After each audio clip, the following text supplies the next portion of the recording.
అంటే చర్చ మీరు ఒక వర్షన్ చెప్తా ఉన్నారు. చర్చ ఏముందంటే ఇక్కడ ఏదైతే నడిగడ్డ ప్రాంతంలో మొదటి నుంచినటువంటి మీరు ఏదైతే సామాజిక వర్గం చెప్తా ఉన్నారో అదే సామాజిక వర్గం గెలవడానికి రంజిత్ కుమార్ సహాయపడ్డాడు అంటే ఇంటర్నల్గా లోపల వాళ్ళ ఒప్పందం చేసుకున్నారు కాబట్టే ఆ ఓట్లు ఈమెకు పడలేదు కాబట్టి అవతల సామాజిక వర్గం గెలిచారు ఇక్కడ అనేది ఒక చర్చ ఉంది. నేను ఏమంటున్నానంటే ఎవరైతే ఇప్పుడు కృష్ణమోహన్ రెడ్డి గారు ఎవరైతే గెలిచిన ఎమ్మెల్యే అభ్యర్థున్నాడో ఆయనకు 1,00,000 ఓట్లు ఉన్నాయి. 1,00,000 ఓట్లు కేవలం మరి బీసీ ఎస్సీ ఎస్టీలు మైనార్టీలు లేవంటారా? మరి అక్కడ శివారెడ్డి గారికి కూడా బీసీ ఒక వాల్మీకి కులానికి సంబంధించిన శివారెడ్డి గారు కూడా బీజేపీ నుంచి నిలబడ్డారు. ఆయనకు ఎంతనో 4,000 ఎంతో 5,000 ఎంతనో పడ్డాయి. మరి ఆ ఓట్ల లోపల ఆ ఓట్లు ఇక్కడ వేసినా కూడా మరి పడమంటారు. ఒక రంజిత్ కుమార్ విషయంలోనే ఎందుకు ఇట్లా వస్తుంది? ఒక రంజిత్ కుమార్ని ఎందుకు ఇట్లా అంటున్నారు? మొదటి నుంచి వాస్తవానికి ఆమె వచ్చి ప్రాంతంలో బహుజనవాదాన్ని అనగదొక్కిందని నేనంట. ఓకే, ఆమె రాకతో అసలు మా ప్రాంతంతో ఇక్కడ ఉన్నటువంటి ప్రజలు ఈ మట్టి వాసనతో సంబంధం లేని ఒక వ్యక్తి వచ్చి ఈ ప్రాంత సమస్యల గురించి అవగాహన లేని ఒక వ్యక్తి వచ్చి ప్రాంతేతరులు వచ్చి మేము ఇక్కడ వచ్చి మేము రాజ్యం ఏలుతామంటే మరి ఇక్కడ మేము కూర్చున్నది బీసీలం కదా. నిజంగా కాంగ్రెస్ పార్టీకి కానీ నిజంగా అక్కడ ఉన్నటువంటి సీఎం రేవంత్ రెడ్డి గారు కానీ బీసీలకు టికెట్ ఇస్తేనే గెలుస్తారనుకున్నప్పుడు రంజిత్ కుమార్కి ఇస్తే కూడా గెలుస్తారనే రిపోర్టు చాలా క్లియర్గా ఉంది కదా. ఎందుకు ఇవ్వలేదు రంజిత్ కుమార్కి? ఇక్కడ ఉన్నటువంటి సీడ్ మాఫియా కానీ ఇక్కడ ఉన్నటువంటి కంపెనీలు కానీ సీడ్ కంపెనీలు కానీ వెళ్ళి ఆయనకు టికెట్ ఇవ్వద్దని చెప్పి ఈమైతే మన మాట ఏంటది మనం ఏ వ్యాపారాలు చేసుకున్నా కూడా మనకు సహకారం చేస్తుందని చెప్పేసి వాళ్ళ చేతుల్లో ఉన్నటువంటి ఆయుధమై వచ్చింటే ఇప్పుడు నేను ఒకటే చెప్తున్నా కదా, మీరు వాళ్ళ చేతులు ఆయుధమైనప్పుడు మేము కూడా యుద్ధం చేస్తున్నాం. ఈ ప్రాంతంలో యుద్ధం చేస్తున్నటువంటి క్రమంలో మీ భుజం మీద తుపాకు పెట్టి మమ్మల్ని కాలుస్తున్నటువంటి క్రమంలో మా వైపు నుంచి కూడా పేరే తూట మీకు తలగొచ్చు వాళ్ళకు కూడా తలగొచ్చు అని అంటున్నాం. అంతే తప్ప మీరు అక్కడ వైపు నిలబడి అటువైపు నిలబడి తిరిగి మమ్మల్ని వేలెత్తి చూపుతూ లేదు కులమని కొందరు లేదు కొందరు బీసీలు అని చెప్పేసి మరి 2018లో నేను అంటున్నాను కులము ఒకవేళ మీ కులమే అని కొంతమంది అంటారు. నేను ఒక కులానికి సంబంధించిన లీడర్ని కాదన్న. నేను బీసీ ఎస్సీ ఎస్టీ మైనార్టీ వర్గాలు పేద ప్రజల తరఫున మొదటి నుంచి ప్రాంతంలో అన్ని వర్గాలను కలుపుకుంటూ నేను పోతున్నటువంటి క్రమం లోపల నువ్వు కులం అన్నప్పుడు సరే నువ్వు కులమే అనుకుందాం. 2018లో కూడా గొంగళ రంజిత్ కుమార్ నిలబడ్డాడు. నాకు ఆ రోజు 2,000 ఓట్లు పడ్డాయి. మరి ఈ కులం కూడా కొంతమంది కుల నాయకులు ఎక్కడ పోయినారని నేను అడుగుతా ఉన్నాను. ఈరోజు ఎవరైతే వాళ్ళ కింద ఉన్నటువంటి బండ్ల సోదరులు ఈ ప్రాంతం లోపల ఒక సీడ్ మాఫియాకు ఇక్కడ కేంద్రంగా పనిచేస్తున్నారు. వాళ్ళే దానికి హెడ్గా ఉన్నారు. వాళ్ళు మొత్తం వాళ్ళ కింద ఉన్నటువంటి సబ్ ఆర్గనైజర్లు దురదృష్టవశాత్తు కొంతమంది మా వాళ్ళే ఉన్నారు. వాళ్ళు ఒక 10 రూపాయలు తింటే వీళ్ళు ఒక 5 రూపాయలు తింటున్నారు కొంతమంది. సో వాళ్ళకి ఏం నొప్పి వస్తుందంటే ఈయన వస్తే మాకు ఇబ్బంది అవుతుంది కదా అని చెప్పేసి వాళ్ళు ఇండైరెక్ట్గా గ్రామాలలో ఏం ప్రచారం చేస్తున్నారు? రంజిత్ కుమార్ డబ్బుల కార్ముడు పోయినాడు. రంజిత్ కుమార్ ఇప్పుడు నాకు మొదటి నుంచి ఉన్నటువంటిది ఇదే. 2018 నుంచి నేను మొదటి ఎన్నికల్లో పోటీ చేసినప్పటి నుంచి కూడా రంజిత్ కుమార్ అమ్ముడు పోయినాడు, రంజిత్ కుమార్ కార్ ఎట్లా వచ్చారు, రంజిత్ కుమార్కి ఇల్లు ఎట్లా వచ్చారు, రంజిత్ కుమార్ ఎట్లా తిరుగుతున్నాడు అనే వాళ్ళకి నేను ఒకటే సూటి ప్రశ్న.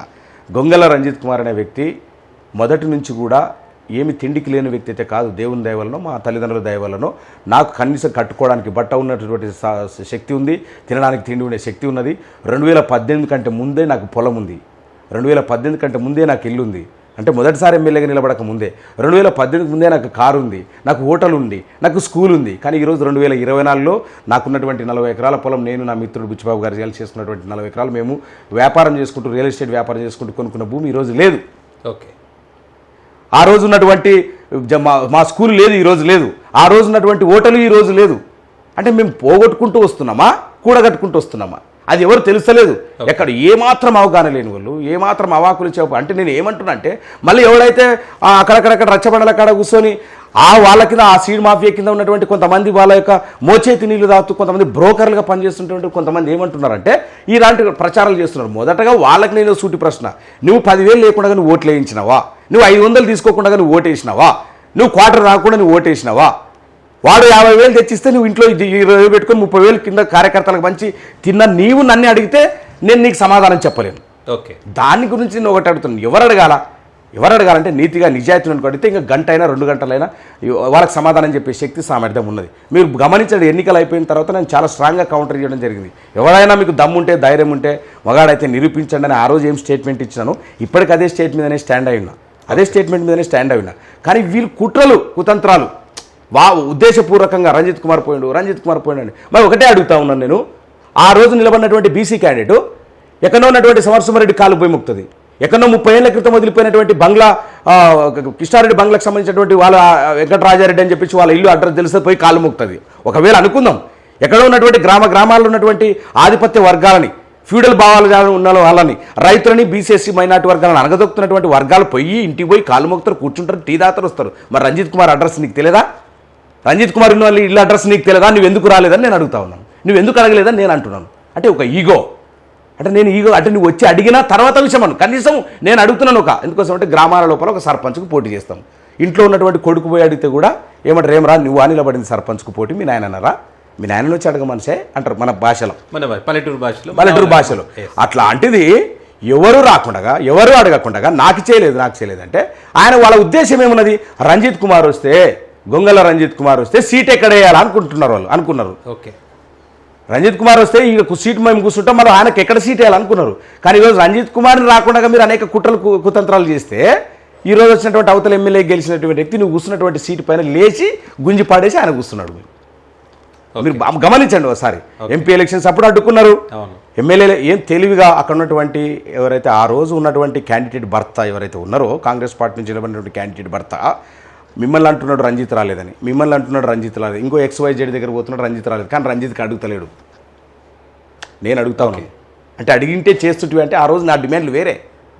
నేను అయినప్పటికీ కొంతమంది అన్నా మీరు మీలాంటి కొంతమంది వెల్ విషర్స్ వచ్చి బాగుంటుందేం కదన్నా ఆలోచన చేయండి అంటే నేను ఒకటే కండిషన్, మీరు యాజ్ ఎ వెల్ విషర్గా ఒక బహుజన రాజ్యాధికారం రావాలనే తాపత్రయంతో మీరు నాకు చెప్తున్నారు, సంతోషము.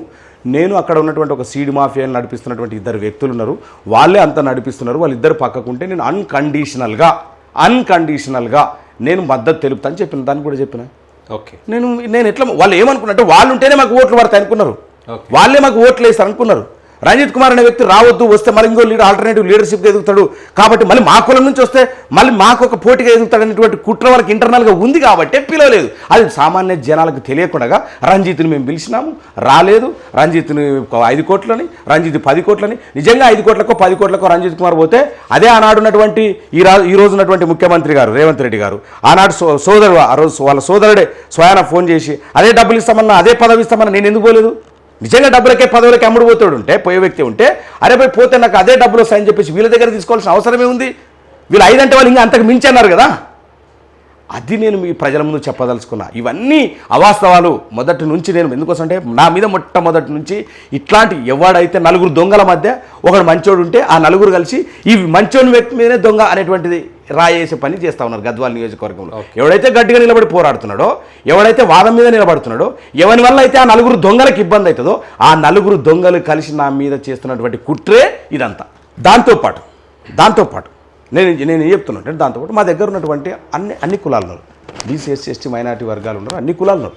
మేము ప్రతి గ్రామం లోపల కొత్త నాయకత్వాన్ని మేము తీసుకుంటున్నాం. కొత్త నాయకత్వాన్ని తీసుకొస్తే వాళ్ళ కమిట్మెంట్ ఉంటుంది, ప్రజలకు ఏదో చేయాలనేటువంటి తత్వం ఉంటుంది.